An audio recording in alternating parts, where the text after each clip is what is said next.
அந்த மக்கள் நினைத்திருக்க மாட்டார்கள்.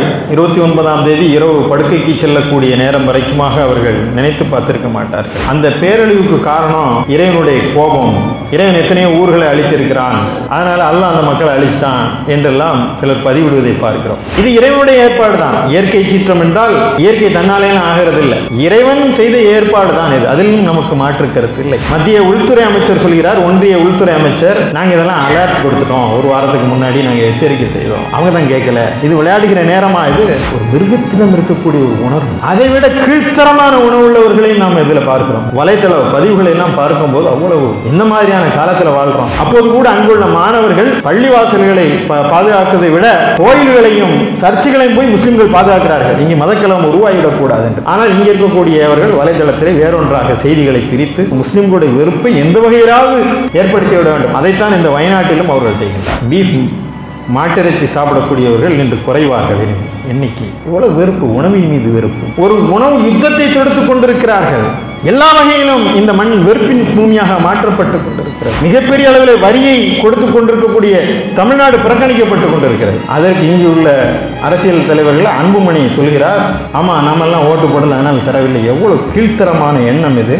சபீனா பேரு ஒரு பெண்மணியா, நீ எப்படிமா போவ? நான் போவேன். அந்த பெண்மணி அங்கே சென்ற அந்த கயர்ல தன்னுடைய உயிரை விட அந்த உயிர்கள் முக்கியம் என்று கருதி கீழே கரை புரண்டு ஓடுகிற அந்த காட்டாற்று வெள்ளத்துக்கு பத்தியில கயரை கட்டி அந்த பக்கம் போய் அங்குள்ள 35 உயிர்களையும் காப்பாற்றி வருகிறார்.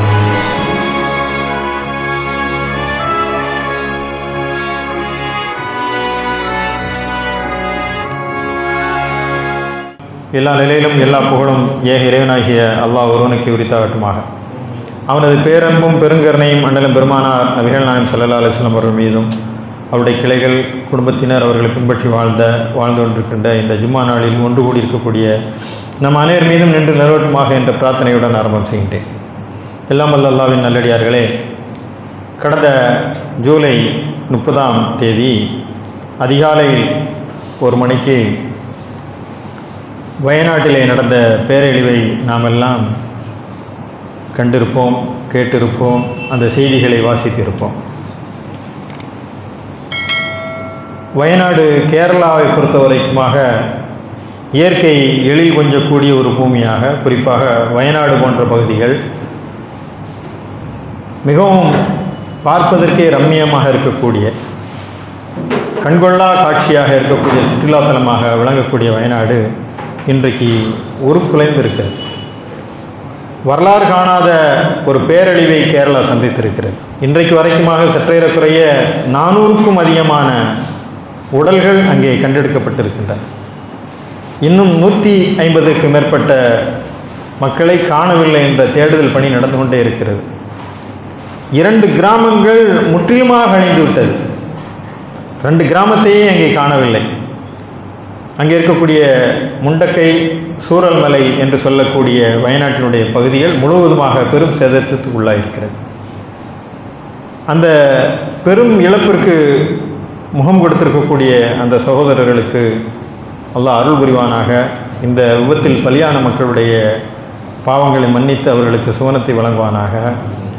அந்த மக்களை இழந்து வாழக்கூடிய அந்த குடும்பத்தினருக்கு அழகிய பொறுமை வழங்குவானாக. அந்த மக்களுக்காக களத்தில் நின்று தங்களுடைய இன்னுயிரையும் பாராமல் உழைத்து கொண்டிருக்கக்கூடிய களப்பணியாளர்களுக்கு இறைவன் பாதுகாப்பையும் அவர்களுக்கு வலிமையையும் வழங்குவானாக. அவருடைய சேவையை பொருந்திக் கொள்வானாக. இதுபோன்ற பேரிடரிலிருந்து அல்லாஹ் அவர்களையும் நம்மையும் காப்பாற்றுவானாக. அந்த மக்களுக்காக களத்திலும் அவருடைய பொருளாதாரத்திலும் மறுவாழ்விற்காக உதவக்கூடிய நல்ல மக்களாக வல்ல ரஹ்மான் என்னையும் உங்களையும் ஆக்கி அல்வானாக என்ற முதல் பிரார்த்தனையை நான் புரிந்து கொள்கின்றேன். அந்த மக்கள் நினைத்திருக்க மாட்டார்கள். 29ஆம் தேதி இரவு படுக்கைக்கு செல்லக்கூடிய நேரம் வரைக்குமாக அவர்கள் நினைத்து பார்த்திருக்க மாட்டார்கள். இரவு அயர்ந்து உறங்கிக் கொண்டிருக்கக்கூடிய சூழ்நிலையில் மழையினால் அந்த ஊரே அடித்து செல்லப்படுகிறது. லேண்ட்ஸ்லைடு என்று சொல்லக்கூடிய நிலச்சரிவு, பெருமழை, பெருமழிவினால் ஏற்படக்கூடிய நிலச்சரிவு அங்கே மேலிருந்து கீழாக அந்த ஊரையே சுழட்டி கொண்டு அந்த சாலியாறு பெரும் சீற்றத்துடன் அங்கே வருகிறது. உடல்கள் எல்லாம் எப்படி கண்டெடுக்கப்பட்டன என்ற அந்த காட்சிகளெல்லாம் நம்மால் பார்க்க முடியலை. உடல்கள் சிதறி போய் பாறை இடுக்குகளிலும் சற்றேறக்குறைய 100 கிலோமீட்டர் தொலைவிலே இந்த உடல்கள் கண்டெடுக்கப்படும். அவ்வளவு உடல்கள் சிதறி போயிருக்கின்றன. இது வரலாறு காணாத ஒரு பேரிழப்பு. கேரளாவில் இந்த நிலச்சரிவு ஒன்றும் புதிதில்லை, இந்த மக்களுக்கு தெரியும். அவ்வப்போது நிலச்சரிவுகள் சிறிதும் பெரிதுமாக ஏற்படுவதுண்டு. ஆனால் இது வரலாறு காணாத மிகப்பெரிய ஒரு பேரழிவாக இருக்கிறது. இந்த சூழ்நிலையில் அங்கிருந்து நாம் பெறக்கூடிய சில காட்சிகளின் மூலமாக கிடைக்கக்கூடிய ஒரு படிப்பினைகள். முதலில் அந்த பேரழிவுக்கு காரணம் இறைவனுடைய கோபம். இறைவன் எத்தனையோ ஊர்களை அழித்திருக்கிறான், அதனால் அல்லாஹ் அந்த மக்களை அழிச்சிட்டான் என்றெல்லாம் சிலர் பதிவிடுவதை பார்க்கிறோம். இந்த வாதத்தில் நமக்கு உடன்பாடு இல்லை. அல்லாஹ் ஒரு ஊரை கடந்த காலங்களில் அழித்திருக்கிறான். ஆது சமுதாயத்தை அழித்திருக்கிறான், சமூக சமுதாயத்தை அழித்திருக்கிறான், எத்தனையோ ஊர்களை தலைகீழாக புரட்டி இருக்கிறான். மழையினாலும் பல பேரழிவுகளினால் அந்த ஊரையே மூழ்கடித்திருக்கிறான். ஆனால் அங்கே ஒரு நபி சென்றிருக்கின்றார். அந்த நபி அந்த மக்கள் மத்தியிலே பணிபுரிந்திருக்கிறார். அந்த மக்களுக்காக எச்சரிக்கை கொடுத்திருக்கிறார். அந்த மக்கள் வரம்பு மீறி சென்று இறைவனுடைய இறைக்கட்டளையை புறக்கணிக்கும் போது அல்லாஹ் எச்சரிக்கை செய்து அந்த ஊரை அழித்தான். ஆனால் வயநாட்டை மட்டும் அழிக்க வேண்டிய அவசியம் அல்லாஹ்விற்கு என்ன இருக்கிறது? ஆனால் இது இறைவனுடைய கோபம் அந்த மக்கள் மேல் இருக்கிறது என்று பாதிக்கப்பட்டு உயிர்களையும் உடைமைகளையும் இழந்தவர்களை எல்லாம் நாம் ஏதோ குற்றவாளிகளைப் போல பதிவிடுவது சரியான பதிவாக இருக்க முடியாது. ஆனால் அதை இப்படி விளங்கிக் கொள்ள முடியும். இது இறைவனுடைய ஏற்பாடு தான். இயற்கை சீற்றம் என்றால் இயற்கை தன்னாலேயும் ஆகிறதில்லை, இறைவன் செய்த ஏற்பாடு தான் இது. அதிலும் நமக்கு மாற்று கருத்து இல்லை. இறைவன் ஏன் இத்தகைய பேரழிவுகளை எல்லாம் ஏற்படுத்துகிறான் என்று சொன்னால் நமக்கு அதில் ஏராளமான படிப்பினைகள் இருக்கின்றன. இந்த உலகம் ஒரு நாள் நிச்சயம் அழிக்கப்படும். அல்லாஹ் நாடினால் இந்த பூமியை ஒன்றுமில்லாமல் செய்து விடுவான். மறுமை நாள் எப்போது வரும் என்று கேட்கின்றார்கள். இந்த பூமி அழிந்து விடுமா என்று கேட்கின்றார்கள். இந்த பூமியை வினாடிக்கும் குறைவான நேரத்தில் எப்படி ஆக்கி விடுவான்? ஒரு வசனம் திருமறையை நம்ம படிக்கும்போது நினைக்கலாம். மலைகள் கடைந்தெடுக்கப்பட்ட கம்பளியைப் போல பஞ்சுகளாக மாற்றப்படும் அல்லாஹ் சொல்கிறான். அதெல்லாம் நம்ம வசனம் படிக்கும்போது தெரியுது. ஆனால் இன்றைக்கு அலைபேசியின் வழியாக அந்த காட்சிகளை பார்க்கும்போது அந்த வசனங்கள் தான் நினைவு வருகிறது. அல்லாஹ் எத்தகைய ஆற்றல் மிக்கவன், பேராற்றல் மிக்கவன். ஆனால் இந்த மறுமை சாத்தியமில்லை, இறைவன் இருக்கிறானா என்று கேட்கக்கூடியவர்களுக்கெல்லாம் இறைவன் ஒருவன் இருக்கின்றான், மறுமை ஒன்று சாத்தியம் என்பதை அங்குள்ள மக்களுக்கும் அல்ல இங்குள்ள நமக்கும் சேர்த்து அதில் பாடம் இருக்கிறது. அடுத்து இந்த இயற்கை வளத்தை சீரழித்ததினால் வந்த வினை என்று கூட சொல்லலாம். வரலாற்று சுற்றுச்சூழலியல் ஆய்வாளர்கள் மிகுந்த கவலையுடன் பல பதிவுகளை செய்கிறார்கள். அந்த வயநாட்டுடைய வரலாற்றை எடுத்து படிக்கலாம். 1950களில் எல்லாம் அது சாதாரண நிலக்காடாக இருக்கிறது, மலையாக இருக்கிறது. மலை என்று சொன்னால் மரங்கள் இருக்கும், மரங்களுடைய வேர் அந்த பூமியை தாங்கி பிடித்திருக்கும். ஆனால் அதை எல்லாத்தையும் அழித்து விட்டு 1800 மடங்கு அதை தேயிலை தோட்டமாக மாற்றினார்கள். தேயிலை தோட்ட செடிகள் மண்ணை பிடிப்பதற்கும் மரத்தினுடைய வேர்கள் மண்ணை தாங்கி பிடிப்பதற்கும் நிறைய வேறுபாடுகள் இருக்கின்றன. அந்த மலைக்காட்டை தேயிலை தோட்டமாக மாற்றினோம். அதை சுற்றுலா தலங்கள் என்பதற்காக அங்கு பெரும் பெரும் ரிசார்ட்டுகளை கட்டுவதற்காகவும் சொகுசு பங்களாவை வந்தவர்களுக்கு தங்க வைப்பதற்குமாக அந்த நிலத்தை மலையின் மீதான ஏராளமான கட்டடங்களை விதிமீறி கட்டப்பட்டிருக்கிறது. மலைகள் சுரண்டப்பட்டு கொண்டே இருக்கின்றன. இன்றைக்கு வீடு கட்டுவதற்கு மணல் கிடையாது. ஆறெல்லாம் காலி செய்து ஆட்டு மணல் எல்லாம் சுரண்டி எடுத்தாச்சு. மணல் இல்லை, எம்சாண்ட். எம்சாண்ட்னா என்ன? மலையை உடைச்சு மலையை கடைஞ்சி மண்ணாக்கி வீடு கட்டுறது. மரங்களை அழித்தோம், மலைகளை அழித்தோம், அதனால் வந்த வினை. உங்களுடைய கரங்களினால் இந்த அழிவுகளை நீங்கள் ஏற்படுத்தி, கரையிலும் கடலிலும் ஏற்படக்கூடிய குழப்பங்கள் உங்கள் கைகளினால் நீங்கள் ஏற்பட்டு கொண்ட அழிவு என்று இறைவன் சொல்கின்றான். அந்த வகையிலே இயற்கையை நாம் சீரழித்தால் இயற்கை நம்மை நோக்கி திருப்பி தருகின்ற பதில் வினையாகத்தான் இது இருக்க முடியும். எனவே மரங்களை நட வேண்டும், மலைகளை பாதுகாக்க வேண்டும். இறைவன் திருமறையில் மிக அழகாக சொல்கின்றான். இந்த பூமியை பாருங்கள், மலைகளை முளைகளை போன்று நாம் ஊன்றி இருக்கின்றோம் என்று சொல்கிறான். எப்படி நம்முடைய திருமணம் இந்த சாமியானாலும் போடும்போது 4 பக்கம் இழுத்து கட்டும் போது என்ன அடிப்போம்? முளைக்குச்சி அடித்து அதை இழுத்து கட்டுவோம். இந்த பூமி சரிந்து விடாமல் இருப்பதற்காக மலைகளை முளைகளை போல் ஊன்றி இருக்கின்றோம் என்று அல்லாஹ் சொல்கிறான். அந்த முளை பிடிக்கிட்ட என்ன ஆகும்? சாமியானா பந்தில் என்ன செய்யும்? ஒரு பக்கம் சரிஞ்சிட்டு தான் போவோம். நீ இருக்கிற மலையெல்லாம் குடஞ்சிட்டு அழிஞ்சிருச்சே, இது இறைவனுடைய கோபம் என்றெல்லாம் சொன்னோம். ஆக இந்த இயற்கை சீற்றங்களினால் நாம் பெறுகின்ற பாடங்கள் அந்த இயற்கை வளங்களை பாதுகாப்பதற்கு நமக்கு இருக்கிறது. ஆனால் இதில் அற்பமான ஆதாயங்களை தேடக்கூடிய மக்களையும் பார்க்கிறோம். 2 வகையான மக்களை நான் குறித்து இங்கே சொல்லப் போகிறேன். ஒன்று அரசியல். மத்திய உள்துறை அமைச்சர் சொல்கிறார், ஒன்றிய உள்துறை அமைச்சர், நாங்கள் இதெல்லாம் அலர்ட் கொடுத்துட்டோம், 1 வாரத்துக்கு முன்னாடி நாங்கள் எச்சரிக்கை செய்தோம்.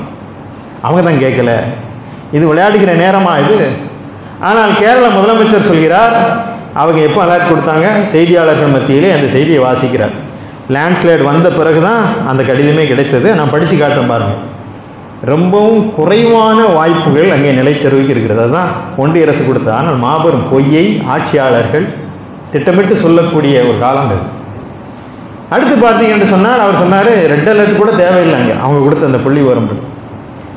இன்னும் சொல்கிறார், டெல்லியில் இருக்கக்கூடிய ஐஐடி முன்னாடியே பல ஆண்டுகளுக்கு முன்னாடி எங்கள் நிலச்சரிவு ஒன்று எச்சரித்திருக்கிறார்கள். அங்கே மட்டும் இல்லை, எல்லா எச்சரிக்கைகளும் அந்த நிலவளங்களை சுரண்டியதினால் வந்த விளைவுகள் என்பதை குறித்து எச்சரிக்கைகள் வந்து கொண்டு தான் இருக்கின்றன. ஆக இந்த நேரத்தில் அரசியல் விளையாட்டுக்களை விளையாடி கொண்டிருப்பதற்கான நேரம் இல்லை. உண்மையான சூழ்நிலை என்னவென்று பார்க்க வேண்டும். இதில் சமூக வலைதளங்களில் வரக்கூடிய பதிவுகளை எல்லாம் பார்க்கிறோம். மக்கள், பெரும்பாலான மக்கள் தங்களுடைய உழைப்பை எப்படி தருகிறார்கள், செல்வத்தை வாரி வழங்குவதற்கு தயாராக இருக்கிறார்கள். பல தனவந்தர்கள் தங்களுடைய செல்வங்களை கொடுப்பதற்கு முன் வந்திருக்கிறார்கள். அந்த மக்களுக்கு மறுவாழ்வு பணிக்காக தமிழ்நாடு மட்டுமல்ல எல்லா பகுதிகளிலிருந்தும் அங்கே உதவிகளை செய்து கொண்டிருக்கக்கூடிய இந்த சூழ்நிலையிலே அங்கே நடக்கக்கூடிய சில நிகழ்வுகளை பார்க்குறோம். ஒரு வயதான பாட்டி சொல்கிறாங்க, நாங்கள் இரவு நேரத்தில் நானும் எங்கள் பேத்தியும் அந்த வெள்ளத்தில் அடித்து வரும்போது உயிரை கையில் பிடித்துக்கொண்டு தஞ்சமடை ஓடுறோம். அங்கே ஒரு பெரிய யானை நின்றது. அந்த யானைகிட்ட போய் நாங்கள் கெஞ்சிறோம், உயிரை பிழைக்கிறதுக்காக அந்த நிலச்சரிவிலிருந்து மலையிலிருந்து நாங்கள் வந்து விடோம், எங்களை கொன்று விடாது. அந்த யானையின் கண்களில் கண்ணீர் வடிந்தது. அது இரவு முழுவதும் எங்களை பாதுகாத்தது. அந்த கொம்பன் யானை காலையிலே எங்களை அந்த தன்னார்வலர்கள் வந்து மீட்டு சென்றார்கள், இராணுவத்தினர் என்று ஒரு அம்மா வந்து பதிவு போடுறாங்க. ஒரு மிருகத்திடம் இருக்கக்கூடிய ஒரு உணர்வு, அதைவிட கீழ்த்தரமான உணவுள்ளவர்களையும் நாம் இதில் பார்க்கிறோம். இந்த வலைத்தள பதிவுகளை எல்லாம் பார்க்கும்போது அவ்வளவு என்ன மாதிரியான காலத்தில் வாழ்கிறோம். அந்த மக்கள் உயிரை இழந்திருக்கிறார்கள், வாழ்வாதாரத்தை இழந்திருக்கிறார்கள், கிராமம் அழிந்து விட்டது, குடும்பம் போய்விட்டது, ஒரு மாநிலம் மிகப்பெரிய பேரழிவை சந்தித்திருக்கிறது. இறந்தவர்கள் யார் என்பதெல்லாம் பார்க்காமல் எவ்வளவு வன்மமாக அந்த பதிவுகளை போடக்கூடிய சில வகுப்புவாதிகள், பாசிஸ்டுகள் இங்கே இருக்கிறார்கள். அவர்கள் சொல்கிறார், நல்ல வேளை ஒரு குட்டி பாகிஸ்தான் அழிந்தது. அப்போ இந்த பாகிஸ்தான் என்று சொல்லக்கூடியது முஸ்லீம்களை லிங்க் பண்ணணும். அவர்கள் எப்போதுமே இந்த நாட்டுக்கு எதிரானவர்கள் என்பதை கட்டமைக்க வேண்டும். அவருடைய உடல் மட்டும்தான் இங்கே இருக்கிறது, அவருடைய உள்ளம் ஆன்மா பாகிஸ்தானில் சுற்றி கொண்டிருக்கிறது என்றெல்லாம் சொல்கிறார்கள். பங்களாதேஷில் சுற்றி கொண்டிருக்கிறார். பங்களாதேஷ் இங்கே உள்ள என்ன சம்பந்தம் கொள்ள முஸ்லீம்களுக்கும்? ஆனால் இன்றைக்கு நடப்பதையெல்லாம் பார்க்க வேண்டும். பங்களாதேஷில் இன்றைக்கு மிகப்பெரிய மாணவர் புரட்சி எழுந்திருக்கிறது. எதேச்சதிகாரியத்தை எதிர்த்து அந்த மக்கள் கிளர்ச்சி. அப்போது கூட அங்குள்ள மாணவர்கள் பள்ளிவாசல்களை பாதுகாக்கிறதை விட கோயில்களையும் சர்ச்சுகளையும் போய் முஸ்லீம்கள் பாதுகாக்கிறார்கள், இங்கே மதக்கலம் உருவாகிவிடக்கூடாது என்று. ஆனால் இங்கே இருக்கக்கூடியவர்கள் வலைதளத்திலே வேறொன்றாக செய்திகளை திரித்து இங்கே செய்திகளை விட்டுக்கொண்டு முஸ்லீம்களுடைய வெறுப்பை எந்த வகையிலாவது ஏற்படுத்தி விட வேண்டும். அதைத்தான் இந்த வயநாட்டிலும் அவர்கள் செய்கின்றார்கள். இன்னொரு திமிரான பதிவு, இது மலப்புரத்தில் வந்திருக்கணும் இந்த பேரழிவு, அங்கே தான் நிறைய முஸ்லீம்கள் இருக்காங்க. இப்படிலாம் எழுதுவதற்கு இந்த காலத்தில் எப்படி மக்கள் இருக்கிறார்கள்? இவர்கள் உள்ளங்களை நாம் எப்படி வென்றெடுக்கப் போகிறோம்? வெறுப்பு நெஞ்சு அவர்கள் மீது உமிழப்பட்டு இருக்கிறது. மிகப்பெரிய வெறுப்பின் காலத்தில் நாம் வாழ்கிறோம் என்பதற்கான அடையாளம் இது. அப்போ மனிதர்கள் செத்தான பரவாயில்லை, அதிலே மதத்தை தேடுவது, அவர்கள் எல்லாம் முஸ்லீம்கள்லாம் அழிய வேண்டும் என்ற ஒரு எவ்வளோ கீழ்த்தரமான ஒரு பதிவு. இன்னும் ஒரு சில பேர் எழுதுகிறார்கள், பீஃப் மாட்டிறைச்சி சாப்பிடக்கூடியவர்கள் இன்று குறைவார்கள் எண்ணிக்கை. எவ்வளோ வெறுப்பு, உணவின் மீது வெறுப்பு. ஒரு உணவு யுத்தத்தை தொடுத்து கொண்டிருக்கிறார்கள். எல்லா வகையிலும் இந்த மண் வெறுப்பின் பூமியாக மாற்றப்பட்டு கொண்டிருக்கிறது. எவ்வளவு வன்மம் இருந்தால் அவர்கள் இத்தகைய பதிவெல்லாம் எழுதுவார். இன்னொரு சில பேர் எழுதுகிறார்கள், சென்ட்ரல் கவர்மெண்ட் இதுக்கெல்லாம் பணம் கொடுக்கக்கூடாது, இதற்கெல்லாம் பணம் அவர்களுக்கு அனுப்பக்கூடாது என்றெல்லாம் எழுதுகிறார்கள். ஏன் அனுப்பக்கூடாது? இந்த ஒன்றிய அரசு இன்றைக்கு வாழ்வது நாம் கொடுக்கக்கூடிய இந்த ஜிஎஸ்டியின் மூலமாக, வரியின் மூலமாக. மக்களை பாதுகாக்க வேண்டிய கடமை அவர்களுக்கு இருக்கிறது. அதை சொல்லித்தான் வாக்கு கேட்டு அவர்கள் அமர்ந்திருக்கிறார்கள். மக்கள் பிரச்சனையை பேசவில்லை என்று சொன்னால், மக்களை காக்கவில்லை என்று சொன்னால், ஆனால் இன்னைக்கு என்ன நடக்குது? எங்களுக்கு வாக்களித்தவர்களுக்கு மட்டும்தான் நாங்கள் திருப்பி வழங்குவோம் என்ற அந்த கொடூரமான மனநிலையை இது வெளிப்படுத்தியிருக்கிறார்கள். இன்றைக்கு ஒன்றிய பட்ஜெட்டில் தமிழ்நாடு என்ற வார்த்தையே இல்லை. தமிழ்நாடு என்ற பெயருக்காக சொல்லவில்லை, தமிழ்நாட்டினுடைய நிதிநிலையை அவர்கள் கவனத்தில் எடுத்துக்கொள்ளவில்லை. திருநெல்வேலியிலும் தூத்துக்குடியிலும் சென்னையிலும் அந்த பெருவெள்ளத்திற்கு கொடுத்த அந்த சேதத்தை பார்வையிட்ட நிபுணர் குழு அளித்த அந்த பரிந்துரை அவர்கள் ஏற்றுக்கொள்ளவில்லை. 3000 கோடி தேவை இருக்கிறன்னா 256 கோடி கொடுக்குறான். மிகப்பெரிய அளவில் வரியை கொடுத்து கொண்டிருக்கக்கூடிய தமிழ்நாடு புறக்கணிக்கப்பட்டு கொண்டிருக்கிறது. அதற்கு இங்கு உள்ள அரசியல் தலைவர்கள் அன்புமணி சொல்கிறார், ஆமாம் நாமெல்லாம் ஓட்டு போடல அதனால் தரவில்லை. எவ்வளோ கீழ்த்தரமான எண்ணம் இது! அப்போ வாக்கு போட்டவங்களுக்கு மட்டும்தான் இந்த அரசா? ஏன் இங்கிருந்து நாம் வரி கட்டவில்லையா? அப்போ இது எவ்வளோ கீழ்த்தரமான ஒரு அரசியல் எண்ணத்தை! அப்போ மக்களை பாதுகாக்க வேண்டும், இது மக்களுக்கான அரசு என்பதை இல்லாமல் இந்த மண்ணிலே வெறுப்பும் எவ்வளோ பெரிய வக்கர எண்ணங்களும் தலைவிரித்தாடுகிறது என்று அன்புமணி சொன்னதற்கும் அந்த வகுப்புவாதிகள் எழுதுவதற்கும் பெரிய வேறுபாடு ஒன்றில்லை. அதனால் நம்மை சார்ந்தவர்களுக்கு என்று இல்லாமல் இத்தகைய வெறுப்பின் பூமியாக இந்தியா மாறிவிட்டது என்ற இந்த பெரிய ஒரு பெரும் துயரத்தில் கூட இத்தகைய செயல்களை வெளிப்படுத்துகிறார் என்பது நமக்கு வேதனை அளிக்கின்றது. அதே நேரத்திலே அங்கே நடக்கக்கூடிய மிகப்பெரிய மக்கள் சேவையும் நாம் பார்க்கிறோம். மக்கள் எல்லாம் களத்தில் நிற்கிறார்கள். இராணுவம் வருகிறது, இராணுவம் வருவதற்கு முன்பே அங்கே களத்தில் நின்றவர்கள் IRW ஜமாத் இஸ்லாமியுடைய கேரள விங்குடைய வாலண்டியர்கள் அங்கே காலையிலே சென்று ஒரு 10 பேர் போகிறாங்க. ஆனால் பார்க்கிறார்கள் இது வரலாறு காணாத பேரழிவு. எனவே பக்கத்தில் இருந்துள்ள மாவட்டங்களுக்கெல்லாம் அவர்கள் தகவல் சொல்லி ஏராளமான வாலண்டியர்ஸ், அதை நம்மெல்லாம் பார்க்கிறோம் வலைதளங்களில், தங்களுடைய உயிரை கூட துச்சமாக மதித்து அந்த களத்திலே நிற்கிறார்கள். டீம் வெல்ஃபேர் இருக்கிறது. ஆனால் எல்லா தன்னார்வலர்களும் அந்த களத்திலே முஸ்லிம்கள் பெருமளவிலே முகம் கொடுத்து கொண்டிருக்கிறார்கள். அதில் குறிப்பாக பார்க்க வேண்டும் என்று சொன்னால் பெண் வாலண்டியர்கள், பெண்கள் IRW பெண் விங்கெல்லாம் பார்த்த அந்த சேவைகள் எல்லாம் சிதைந்து போன ஆண்களை தொட அச்சப்படுகிற உடல்களை எல்லாம் அவர்கள் கஃனிடுகிறார்கள், சுத்தப்படுத்துகிறார்கள். அவர்கள் மொத்தமாக போட்டு அது உடல் எந்த உடல்னே தெரியவில்லை என்ற அடிப்படையில் அதற்கான இறுதி கடமைகளையும் செய்கிறார்கள். பெண்களுடைய அந்த அளப்பெரிய பணியை நாம் பார்க்கிறோம். அதே போல் அஜீஸ் என்று சொல்லக்கூடிய ஒரு சகோதரருடைய மனைவி தான் குழந்தைகள் யாராவது இதில் தாயை இழந்த குழந்தைகள் இருந்தால் நான் பால் ஊட்டுவதற்கு தயாராக இருக்கிறேன், தாய்ப்பால் தானம் தருகிறேன் என்று ஒரு அறிவிப்பு செய்தார். அதை பார்த்து பல சகோதரிகள், காவலர் ரஸ்மி என்ற பெண் போன்றவர்கள் எல்லாம் நாங்கள் குழந்தைகளை தத்தெடுப்பதற்கும் குழந்தைகளுக்கு பாலூட்டுவதற்கும் தயாராக இருக்கிறோம் என்ற தாய்ப்பால் தானத்தை வணங்குவதற்கு அவர்கள் முன்வருகிறார்கள் என்று சொன்னால் இதுவெல்லாம் நம்பிக்கையை தருகிறது.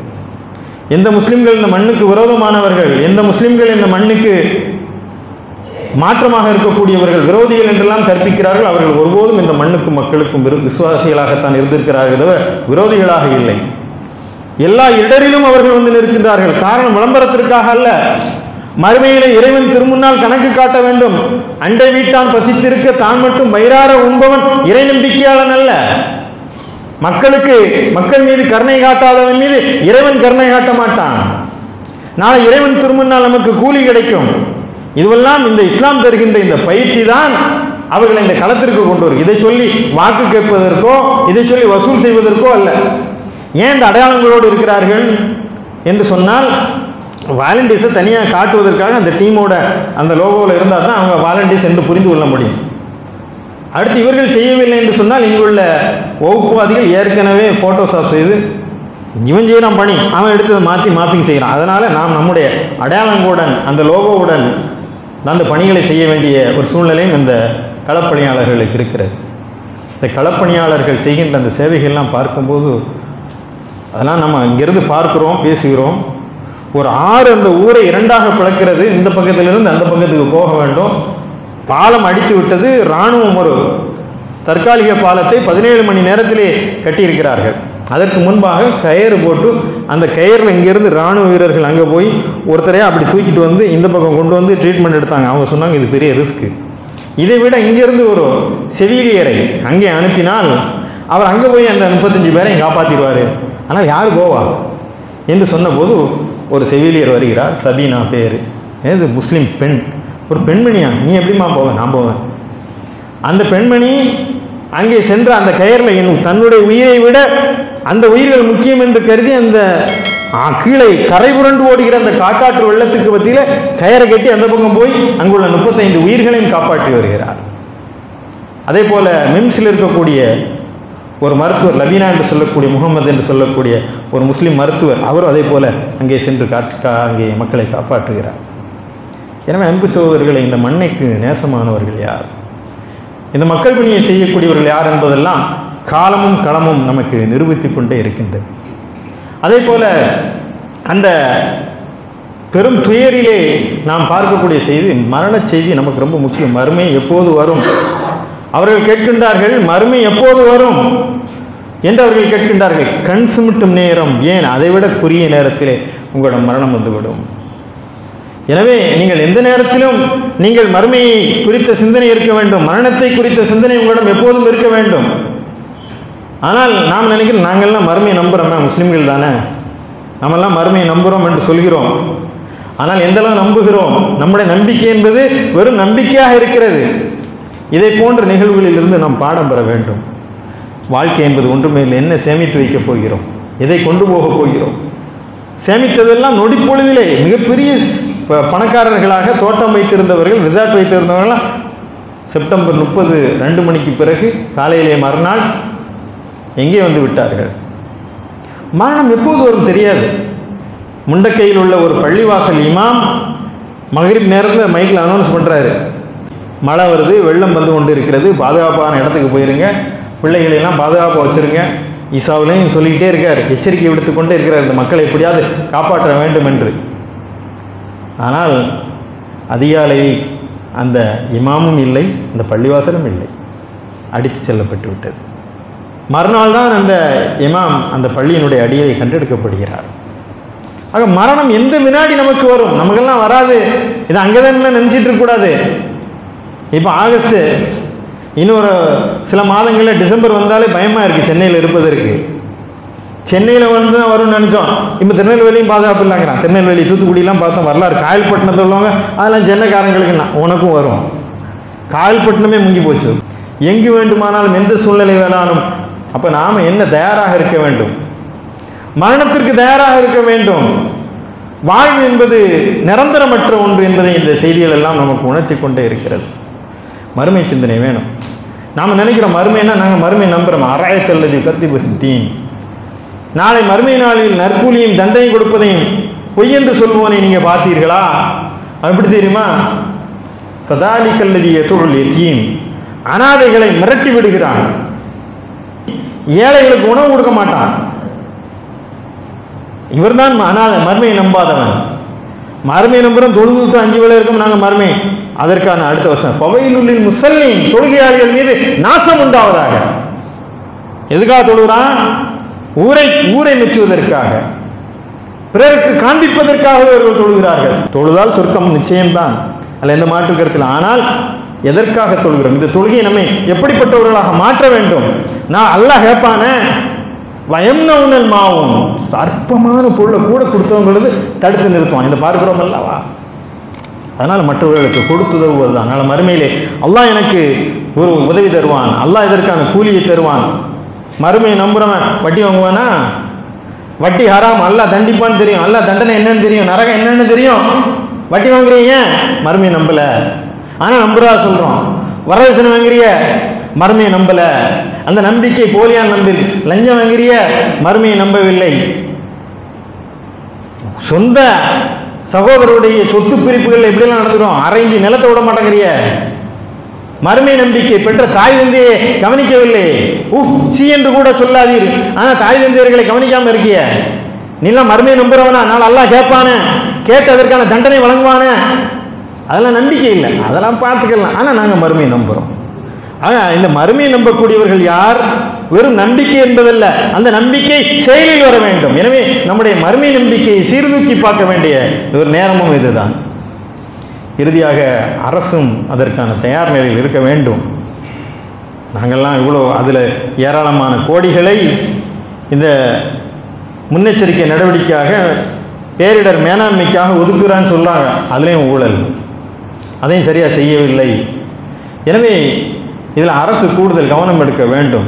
சென்னை வருகின்ற டிசம்பரில் மழை வரும். அதில் மழை பருவகாலங்களுக்கு மழை வரும். எவ்வளோ மழை வரும் என்பதெல்லாம் நாம் ஓரளவு கணிக்க முடியும். அதையும் தாண்டி வருவது இறைவனுடைய நாட்டம். ஆனால் அதை வந்தால் சமாளிப்பதற்கான அந்த முன் திட்டமிடல் வேண்டும். பேரிடர் மேலாண்மை என்று சொல்லக்கூடிய நெருக்கடி காலங்களில் எப்படி நாம் அந்த சூழ்நிலைகளை சமாளிப்பது என்பதுதான் அரசு. எனவே அதற்கான திட்டமிடக்கூடிய ஒரு சூழ்நிலையும் வேண்டும். அன்பு சகோதரர்களே, இங்கிருந்து நாம் என்ன செய்ய முடியும் இந்த வயநாடு மக்களுக்காக என்று சொன்னால், நல்ல திடகாத்திரம் உள்ள நல்ல ஆரோக்கியமுள்ள இளைஞர்கள் எல்லாம் அந்த களத்தில் போய் பங்கெடுக்கலாம். அங்கே ஏராளமான சகோதரர்கள் களத்தில் நிற்கிறார்கள். அல்லது அதே போன்ற இங்கேயும் பேரிடர் மேலாண்மை குழுக்கள் உருவாக வேண்டும். களப்பணியாளர்களுக்கான மருகும் சித்திகசன் சாஹிப் அவர்களுடைய பிரிவில் மிகப்பெரிய ஒரு பயிற்சியை கொடுத்தார்கள். அந்த பயிற்சியை பார்த்து இராணுவமே அவர்களை பாராட்டுகிறது. அவரிடம் பெரிய இராணுவ பயிற்சியெல்லாம் எடுக்கல. ஆனால் எல்லா வேரத்திலும் அவங்களுடைய அந்த செயல் நம்பர் 2 குடம், அந்த குடத்தில் மூடியை போட்டுவிட்டு உள்ள நீந்துறார்கள். தெர்மோகோல் இருந்தால் போதும், ஸ்கூல் பேக்கை போட்டுட்டு பாராசூட் மாதிரி போகிறாங்க. 2 களையும் கம்பும் கயிறு இருந்ததுன்னா அதை கட்டி விறுவிறுன்னு மேலே ஏறுறாங்க. அப்படியான பயிற்சி அவர்களுக்கு இருக்கிறது. பிறரை காப்பாற்ற வேண்டும் என்ற அந்த நெருக்கடி கால பயிற்சிகளை அவர்கள் எடுத்திருக்கிறார்கள். அதுபோன்ற அதே போல் இங்கிருந்து நம்மாலான உதவிகளை அவர்களுக்கு செய்ய வேண்டும். நமக்கு என்ன முடியுமோ அது அல்லாஹ் நம்மை இந்த பேரிடரிலிருந்து காப்பாற்றி இருக்கிறான். எனவே அந்த மக்களுக்கு நாம் உதவக்கூடியவர்களாக இருக்க வேண்டும். அதற்காக இங்கே சில அறிவிப்புகளை கூட நாம் கொடுத்திருக்கிறோம். அந்த மக்களுக்கு நம்மாலான உதவிகளையும் செய்ய வேண்டும், பிரார்த்தனை செய்ய வேண்டும், இயற்கையை பாதுகாக்க வேண்டும். எனவே ஒவ்வொரு படிப்பினைகளிலிருந்தும் நாம் பாடமும் படிப்பினை பெற வேண்டும். இந்த வகுப்புவாத சிந்தனை கொண்ட இந்த மக்களுக்கு அவர்களுக்கும் நாம் அழைப்பு செய்ய வேண்டியிருக்கிறது. அவர்களுக்கும் இதை புரிந்து கொள்ள வேண்டும். அவருடைய உள்ளத்தில் உள்ள வெறுப்பை நாம் ஒரு வெறுப்பால் அகற்ற முடியாது. அழைப்பினால், அன்பினால் அவர்களையும் சீர்திருத்த வேண்டிய ஒரு பெரும் பணியும் நமக்கு இருக்கிறது. எனவே அந்த அடிப்படையிலே வயநாடு மீள வேண்டும். அல்லாஹ் ரப்புல் ஆலமீன் இத்தகைய பெருஞ்சோதனைகளிலிருந்து அவர்களை மாத்திரமல்லாமல் எல்லா மக்களையும் காத்தருள்வானாக என்று பிரார்த்தி செய்து கொள்கிறேன்.